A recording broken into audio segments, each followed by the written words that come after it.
Listening Library presents Chaos Theory, Volume 3, The Junior Novelization, Jurassic World, by Steve Behling, narrated by Graham Halstead. Chapter 1. From the dusty runway, the Nublar 5 watched the private jet carrying their friend Brooklynn take off into the midday sun. Kenji stood there cradling Bumpy's egg in his arms.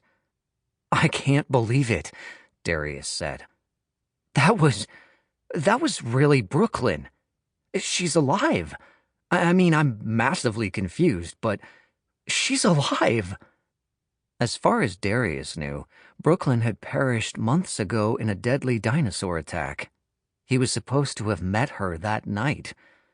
Maybe if he had been there, things would have turned out differently.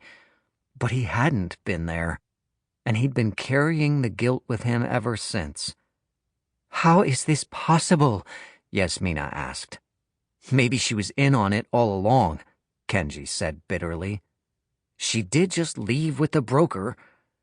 While Yasmina, Darius, and Ben protested, Kenji couldn't escape the feeling that Brooklynn had somehow turned on them all. The argument continued, with Sammy remaining strangely silent. The sound of approaching vehicles brought Sammy out of her reverie. 2 large rigs carrying dinosaurs were coming closer. Overhead, a cargo plane loomed in the distance as it came in for a landing. "Ugh, what now?" Yaz groused. "More of the broker's people?" Ben guessed. The big rigs pulled up and stopped. A tall man in sunglasses with a closely shaved head emerged from one of the rigs. Darius recognized him immediately. "That's Barry Sembene?" he said. "You know him?" Kenji asked. "Yeah. No, we've never met, but he was at Jurassic World when it all went bad," Darius explained. "He even trained raptors with Owen Grady and—" "That was a lifetime ago, Mr. Bowman," Barry said as he shut the door behind him. "And he knows who we are," Yaz said. "How do you—" Ben started to ask. "It's my job to know," Barry said. "I'm with French intelligence. That woman on the jet, Soyona Santos, we've been tracking her for some time. Although that doesn't explain what you're all doing here." Before anyone could respond, the cargo plane landed and taxied down the runway toward them. Agents emerged from the big rigs, headed toward the dinosaurs in the rig's containers, and began to load them onto the plane. "What are you doing with the dinosaurs?"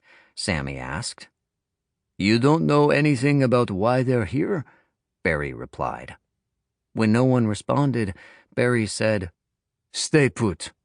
Then he approached the other agents and whispered something. "Darius, you trust this guy?" Kenji asked. Barry walked back and said, "I can get you all out of here on this cargo plane. I'll see that you get back to the States safely." That sounded good to everyone. But what about Brooklynn? Darius thought.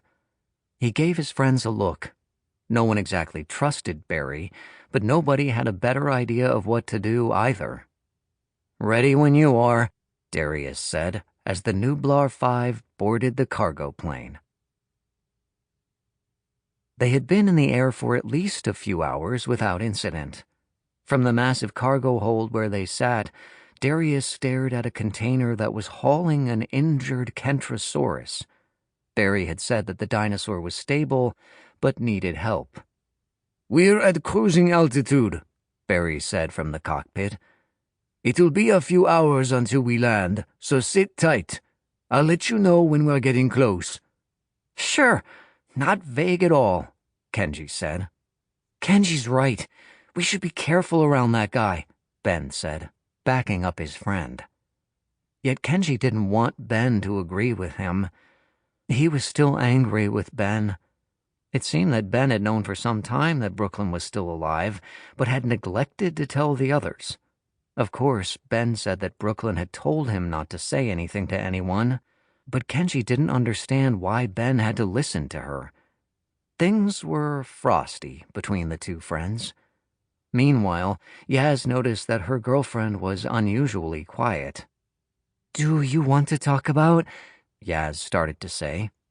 She was surprised when Sammy abruptly rose from her jump seat and sat down in one closer to the Kentrosaurus's container. "I'm just gonna keep an eye on our girl there," Sammy said. Realizing that Sammy wasn't ready to talk, Yaz turned her attention toward Darius and the others. "So we land in a couple hours and then what?" she said. "We can't go back home and leave Brooklyn with the broker." "You're right. We have to find out where she was taken," Darius said. "She's in danger." "Is she, though?" Kenji said.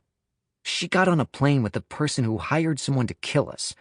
Brooklyn could have left with us, and she still got on that plane." Darius wondered if maybe Brooklyn was being manipulated by the broker. He couldn't believe she'd betray them. "She gave us Bumpy's egg back," Yaz said. "So she's still on our side." And, Ben added, Brooklyn had warned him about how dangerous Soyona Santos could be. Surely she was still with them. "None of that proves her innocence," Kenji said, shaking his head. "Until today, we didn't even know she was alive." Then he glared at Ben and said, "At least most of us didn't. Let's not forget, we know she was into something super shady with my dad. So forgive me if I don't think we should be rushing to rescue her." Darius looked at Ben and Yaz. No one could think of anything that would change Kenji's mind about this. Chapter 2. Sammy was lost in the drone of the cargo plane's engines as she stared at the container and the sleeping Kentrosaurus within. "Where do you think your family is?" Sammy said to the dinosaur. "They probably think you're dead, but you're right here." Turning her eyes toward her friends, Sammy said softly, "If you had the chance, you'd go back to them, right? Even if you couldn't right off? You still would at some point, when you could." Shifting her focus back to the dinosaur, Sammy continued, "Because how could you abandon your family? They care about you. If you went back, they'd forgive you, like none of this ever happened. Like she never—" As the feelings welled up within her, Sammy did her best to push everything back down. Then she noticed Barry entering the cargo hold. "Who is flying the plane?" she thought. "Smooth air," Barry said, as if in answer to her unspoken question. "Autopilot's on." Barry looked at the friends seated in the cargo hold and said, "I couldn't help but notice we're one shy of the Nublar Six. We're missing Brooklynn, right? Is she what brought you halfway across the world? Because she's working with one of the biggest dinosaur traffickers in the world?" "You know Brooklynn is—" Ben said. Barry interrupted him. "French intelligence, remember? Brooklynn would never do that," Darius said. Ben and Yaz nodded, but it was obvious from the look on Kenji's face that he disagreed. "Okay. I'm sure you kids have been through a lot," Barry said. "Again, rest up."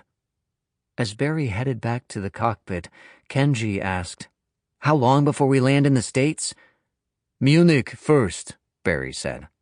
"We work with German authorities to make sure dinosaurs like this Kentrosaurus don't wind up in the wrong hands. Don't worry, you'll all be protected there." Barry disappeared into the cockpit as Darius looked at Kenji. Both thought that protected sounded pretty ominous, more like being put behind bars. "And why would Barry think we're involved with Santos?" Darius asked. "Since you two are such buds, maybe you should ask him," Kenji said. With a sharp nod, Darius got up and headed for the cockpit. Ben looked at Kenji and smiled. With a roll of his eyes, Kenji stood up and followed Darius. Cool. I'll just, Sample complete. Ready to continue?